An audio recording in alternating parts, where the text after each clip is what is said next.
Kansara DTV news ગુજરાતીમાં આપનું સ્વાગત છે। નજર કરીએ આજના મુખ્ય સમાચારો। સ્થાનિક સ્વરાજની ચૂંટણી માટે જિલ્લા પંચાયત ઉમેદવાર સમીરભાઈ મોદી અને નવી પાડી તાલુકા પંચાયતના ઉમેદવાર સોનમબેન પટેલ ખૂબ મોટી સંખ્યામાં ડોર ટુ ડોર ગામ લોકોની મુલાકાત લીધી હતી।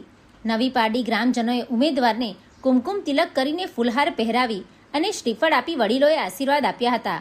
પ્રચાર દરમિયાન સ્થાનિક આગેવાન વિરેન્દ્રભાઈ પરમારે જણાવ્યું હતું કે ભાજપ સરકાર દ્વારા ગામમાં 400થી વધુ આવાસ આપવામાં આવ્યા છે, જેનાથી લોકો સંતુષ્ટ છે। તેમણે વિશ્વાસ વ્યક્ત કર્યો કે આ વખતે પણ ભાજપનો જ વિજય થશે અને ઉત્સાહભેર ગામ લોકોએ ઉમેદવારોને સારો પ્રતિસાદ આપ્યો હતો।